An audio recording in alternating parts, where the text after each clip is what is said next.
Welcome everyone back to Pommy and Oz. Hope we're all doing really well. If you're new around here, hit that like button, hit that subscribe. It really helps the channel out. And you can become a member of the channel. Link is in the description. Make sure you check out the draft video. It's always good to just keep aware of what is coming ahead. Always good just to stay ahead of the curve as opposed to worrying about it there and then. But welcome. Good to have you. Carlton losing 14 points, 186. Cripps' 200th game at the dreaded Marvel Stadium. And let's start before we get into the bits and bobs of the game. Let's start about talking about the game and what we observed with our eyes before we look at the data. For me, I've got this little feeling, especially, it's probably started since Richmond, that I mentioned it just in the Richmond game in the selection, that I felt like maybe we've been blessed with the injuries. And what I mean by that, and I don't mean like injuries are a good thing, but I think it kind of forced us to play personnel over the name and over the brands. And I think what you saw from that is that it really allowed stars to have defined roles. Hewitt, Kennedy, we know we've been big advocates here. Hewitt, I call him the Rodri. Kennedy, I really like his gumph, and I think he's been a guy who's benefited from the injuries and the fact he's redeveloped his game as well, playing forward and mid. And I feel like players have come back now. We're kind of pigeonholing them in. And the best way I could describe it, for aliens, you might not understand this reference, but bear with me, I'll try. My England team in the noughties probably had the best midfield you've ever seen. But the problem was we had Scholes, Gerrard, Lampard. Trying to fit them all in, what coaches used to do is just play one out of position and not play a defined left winger. And they just forced them into the team. So they used to force 11 players in, basically in brand name, as opposed to maybe dropping one and playing someone who plays that role. And it's no surprise that since England have become good, we've still got that depth of talent in the midfield. English people like producing midfielders. We only play two. Do you know what I mean? We don't force one in. We play someone who's designated to play that role, like Kobe Manu, who probably isn't as good as some of the names there, talent-wise, Cole Palmer and stuff like that. But you've got to play your best team, not your best players. And I feel like when I watch this game, especially when there's no Kennedy and Hewitt, I feel like Cherrett and Walsh really don't... one of them has to play a role that they don't want to. And it's really bizarre because I really thought when I saw this selection, I knew someone was going to be sub, but I thought, okay, Hewitt's not there. Don't mind Kennedy playing full-time on ball because I think he's really proved himself this year. When he has got them on ball minutes, it's good. But you can see we sacrificed them minutes because Cherrett and Walsh take the monopoly. But then when he came on, we hardly saw him inside the midfield. And it really exposed it. And he was a little bit like Sydney because people look at the Hewitt game and they go, oh, I always say, well, look at the Sydney game. You could see how we set up around stoppage was to be overrun and try and get them to kick long to transition off the back half of the ground. And when that doesn't work, all that happens is you get overrun. And without Kennedy and Hewitt, it was Cripps, Walsh and Cherrett. And although Walsh and Cherrett are faster than Kennedy and Cherrett, faster than Kennedy and Hewitt, I don't think they're as defensively astute. And you saw it just be overrun. And I understand Vossi's wants to play two rucks. I've tried to explain it. But I feel like we are at a stage where if Pitternet is playing, you can't just go totally lightweight in the midfield. You've got to have one of them helpers of Cripps in there. And it was a real bizarre performance with Cripps, with TDK and Pitternet. I agree TDK needs help, and it seems to be Mackay is top of that ladder. But I don't even think they split the ruck right. And it's a real bizarre thing because then I see Cottrell play. And I see Ollie Hollands struggle, and that Ollie Hollands thing is a development from before Richmond of trying to get Newman up the ground, which has worked, hence why everyone's frothing him. But then you're playing Ollie Hollands at halfback in transition to defend, and it gets exposed because it's not his fault. Nature's a wonderful thing. He's not 90 kegs of solid muscle. Like, there's two times where one time it worked, he did get Bont, but when Bont attacked that, Bont could run through him, and that's not his fault. So why isn't Newman playing pure halfback? For me, we've got a real interesting thing, and there is a video coming up on Carlton's midfield crisis, I call it, because it's abundance of riches. And it felt like there's too much of abundance of riches at the moment. I don't know why you'd tinker with form. It reminds me of, in the mid-noughties, Tiger Woods switching coaches, winning 4 of the last 6 majors, and then changing his swing. It makes no sense why we're experimenting now, because I feel like the experiment that you're going to see this week is against North, and we should be beating North. We should be beating Doggies. And fair play to the Dogs. We talked about it in the preview. The Dogs have seen how to beat the Blues. Extended forward pressure in our back half of the ground. Try and man up. Break even one-on-one in the stoppage and clearance. Look to overrun it and peg Carlton back. By the first quarter, we stopped our overlap run with Newman and Sard around stoppage and centre clearance, which was a real hemorrhage. We got absolutely bombed in that area. And once that happens, it feels like it takes the Blues a while to adjust. And again, we saw a little fourth tail wag. And what happened? Game over. Game over. So we shored it up. But for me, this is something that's so fixable as well. It's just the application of pressure. The application of pressure negates it. And we saw this against good sides. We've seen us do it against Melbourne, Geelong, teams like that, teams who are top talent. We've seen we can do it, so we know we can do it. It's weird that we've started to tinker a little bit, and I feel like we're robbing Peter to pay Paul. And I feel like some of the selections are obvious, and we're trying to pick the names. And it's okay. It's round 18. There's still 6 weeks to go to adjust this, but we need to see an adjustment ASAP, Rocky. And it was a real poor standard of performance for me, especially on Cripps' 200th, and it felt almost fitting, didn't it, that Cripps' 200th game relied on Charlie kicking half of the 7 behinds, Harry having a day out, and himself having a day out. That's something that Cripps has had to play too much in his 200 games. So much is relied on so few, where the change of our Blues it's been a team effort. And at the moment, it feels like it's an individual effort. And that, for me, is a little bit of a concern. So let's get in to the nuts and bolts of the piece, as we like to do. And we start here, and this really tells the tale.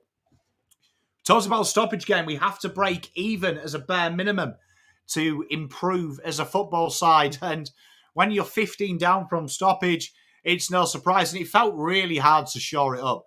The Blues did not shore it up at any point. And it was hard to watch at times. Like, at times, it was hard to watch. Really hard to watch, because we set up so defensively behind the ball to allow people to come on and try and get that clearance kick, and we try and pounce on it. Eventually, it goes the other way, and it becomes one-way traffic. And in the end, that's a big swing. That's a real big swing. I say that stoppage, I'm not really that bothered about. And we broke even in the actual stats of clearances won. But you're looking for scores from it. And this 50 from there, when you're getting 30 yourself, a 20-point swing is really dangerous. And that is there where it's surprising that Kennedy wasn't deployed more. Hewitt wasn't deployed more. And you saw this affect the turnover, because this is what happens. Once you get ascendancy there, and this is why I used to say, don't get conflicted. What I was saying last year when I said we were stoppage dominant, the turnover game had to be improved, but it wasn't a big concern to me, even though we were dominating it, because I felt like we had the talent. We now have to find balance between turnover and stoppage, because if it goes too much one-way stoppage against, when our turnover is affected like it was, and you break even, and you're down 16, you're already down 30 points now from 2 key metrics. The turnover being the most important, is it? And this is where we say, when we looked at the Richmond game, the stoppage and the defence really told the story, because the defensive half shows that back half behind the stoppage is working. We only came up 10 points here, right? When you're down 30 everywhere else. And this needed to be plus 40, plus 50. And they did a real good job here in the forward half, particularly on turnover. You saw they flooded them channels. What we talked about last week, Carlton really did sit back. They didn't face the pressure head on, and they got stuck. So when they had the ball, there was no options when we got the ball back. And it was slow and it was dainty. No one wanted to take the risky kick because the pressure was so much. And the Dogs literally watched GWS's game plan. In my opinion, GWS were a superior side at that facet of the game and made it so easy to pick Carlton's options off. And it becomes stagnant. And it was a shame because Sard saw this and Sard started to take off. And the amount of times Sard broke lines, looked inside for help, and the help was 5 meters away. This is a big area here, and it's not so much personnel here. This is more application if you are going to be in. And this is probably where the multiple changes we've seen over 2 weeks has affected us, because there was a bit of synergy with the other boys. You can see some of these other boys. How many times did Pitternet try and handball it to nobody because he hasn't played with them? Like, TDK was hitting them targets because he's used to it. How many times did Pitternet win a tap and our players were roving to where TDK does? TDK goes more goal side. Pitternet likes to go our goal side. It's really baffling here how disjointed that was. The disconnect and the balance is all out of whack. Fair play to GWS, though. They absolutely dominated these facets of the game. And the game is pretty much won and lost in these metrics here because of how easy it is. The forward half generation is really interesting because unlike where GWS dominated this facet, they out-Carlton Carlton, and they knew Carlton's strength is in that midfield. So they really laid their midfield traps to break even. Bontempelli was a lot more defensive than we usually see in this game, leading the game in tackles. And you see this in the forward half generation. The Blues didn't get to recycle it, even though their plan, Carlton's plan, was quite obvious. We talked about this in the preview, of the worry of looking at their back line and over-using it inside 50, really trying to get it in there. And the Blues really failed at this because they weren't deep entries. They tried to shallow it up.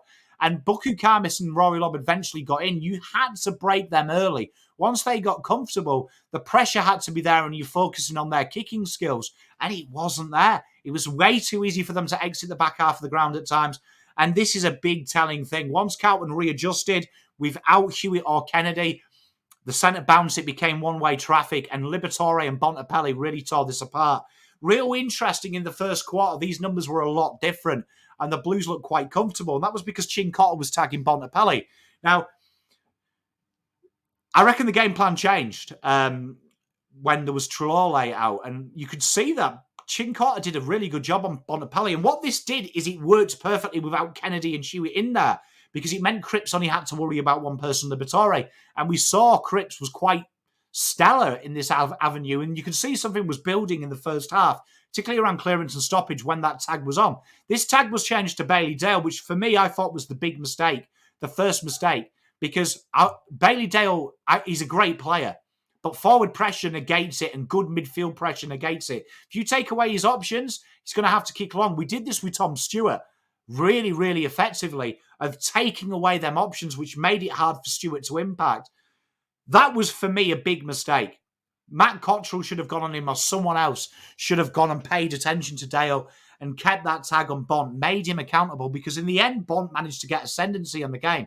And this really killed us. The Liberatore-Bont combination killed us in the centre, giving them way too much first use and allowing them to kill momentum. How many times did we pull a goal back to within 6 and straight out of centre clearance, they killed us? The most vulnerable time you score to concede is after you score, and you saw that quite apparently in this game. The pressure acts here do worry me as well. We talked about pressure has got to be the key to the Dogs' game plan, and being plus 41 shows it. Being ahead of us shows it as well. And for a team that only had the ball 30 times more, which the Blues did, just under 30 times more, these numbers are really disjointed for the Blues. Really disjointed. You should be looking at almost even Stevens, and this really showcases it. Our pressure was woeful at times, particularly in the core parts of the ground. A lot of these pressure acts are in the back half of the ground as well. They're not where we want the pressure, which is forward centre. And that is a real worry, that 2 sides in a row, even Richmond, even though we won that was talent beat them. We've seen them warning signs. The application of the basics isn't quite there at the minute from the Blues. We've got to try and find a way to balance this, because moving Fogarty out of the forward line onto the ball is absolutely suicidal for the forward half of the ground. And when you've got Kennedy there, play him on the ball, man.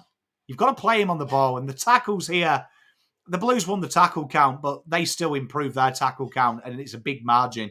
And they were really good. It was the pressure, because they wanted Carlton to kick, and that long bomb came very quickly under pressure. Even Nick Newman suffered. He was usually reliable, kicking one out of bounds, once with no intent. That was really there. And then the tackles inside 50, again, a very lowly count. 8 from Dogs versus 5 from us. The application to speed them up, it gave them way too much control. And it meant all of Carlton's hard work. Look at how hard we had to work from arc to arc to get there. Then there's no pressure backing up and giving the midfielders and the defence a rest. This was a real masterclass from the Doggies. And something for Voss to look at here, because you've got to get Newman out of this advanced position, playing back in defence. The marks inside 50 rate reflect Buku Karmis and Rory Lobb playing. The Blues had a massive increase in this. Problem was, as we talked about Buckley was brilliant last week at just staying to his job, not falling for it. And it ended up becoming shallower and shallower and shallower. And Carlton were trying to get Harry and Charlie into the game. Charlie made some mistakes, kicking 3 goals, 7. But it wasn't the right plan for that. Carlton needed to drive that ball in, put the pressure on, expose the lack of awareness from them. And Buku Karmis and Rory Lobb can stand there all day. And we knew that they weren't going to hurt us defensively, marking-wise. It was the ability at the fall of the ball, and Carlton's defence at the fall of the ball was probably the worst I've seen it in a long, long time. The goals inside 50, the Blues, do you know what I mean, down by 8, they broke even. They did what they needed to do, and they exposed that. They knew that Carlton were going to be stronger one-on-one. They wanted that ball at the fall of the deck, and you saw it in the midfield. Paddle it forward, get it forward at all costs. The Blues were reluctant to get the head over the ball. They were always second and third to the ball. And we were overloaded many times. And that was because no one was willing to pick the ball up and take the game on and break some lines, because no one was willing to run with him. And the scores per inside 50, the Blues, obviously very wasteful, but 12-14, 14-16, they weren't exactly, the game wasn't won-lost there. The game was won and lost in the middle of the park. And you see here, the rebound 50, Carlton did what they had to do. The problem was that these were just bombs out of 50. Where usually a large percentile of this is made up from short kicks. A lot of this is made up from long kicks. And they held firm down the back. They really did do what they had to do, and they got to play their game plan. As you can see, the difference in the Blues is a lot more major to the Dogs, because the Dogs imposed their game plan on the Blues. And this is a worry when you're second. This is a worry. You should be imposing it. And the intercept marks, the Blues had the opportunity. But the reason was heavy first wave of pressure from Waitman and co. Riley West, as the ball landed and was marked, take away the short options. You saw it from Carlton's kick-ins. They didn't protect them short options. They were allowed to go short, and then there was no second kick into the corridor. It was long bombs. When you watch Carlton do it, we just allowed them short kicks twice. We didn't, and we really sat back outside 50. And these intercept marks are a real telling sign here, because if you're not scoring from the defensive half or turning over with a lot of intercept marks, there is a problem. And you can see here the Blues really disjointed. And the one-on-one loss, the Blues dominated that facet of the play, as you would expect them to do, but didn't eventuate onto the scoreboard. This is a really interesting little facet from the Blues, because they've got to find their balance. This was a real poor performance. And Voss has got a lot of work to do here. A lot of work to do. He can't tinker. He can't really ruin form here. The Blues have to go back to basics, and that pressure Voss keeps drilling it home is our metronome. That is our standard. And for 2 weeks now, the standard has fallen short. And probably for 4 weeks it has, if we're really honest, as we adjust. We need to bring Rodri back. We need to bring Rodri back, and whether that's playing Walsh and dropping Ollie, playing Walsh and doing a Sydney and having the extra mid rotate on the wing, Newman being the stopper at the back, we have to try and find something there. If we're going to bring these players back, we've got to make sure the balance stays the same. And at the moment, the synergy is quite off. I'm not worried yet. I'm not worried because it is fixable. I think it's really easy to fix. But you're going to have to bloody someone's nose to fix it and upset them by disjointing it. But next week is, I'm not going to call it a walkover, but you should be beating 17. And we're not really going to get a chance to have the changes cemented. But it's important we go into North Melbourne and we treat them like Sydney. We've got to go in there and treat them with respect, get the job done with killer instinct. And really, I expect to see these numbers triple from the Blues. They've got to get it right because time is running out. There's still time, but Little blip at the moment. There's a chink in the armour. And the Blues have got to adjust the chink. Like Sydney did this week. They adjusted it very quickly. We've now got to go next week at Marvel Stadium again, which ain't the best for us, is it? Do you know what I mean? But they've got to do it. They've got to do it. Doesn't matter where it is. Anytime, anywhere. Peace, love and light, everyone. We'll be back with a special video this week. I'm out.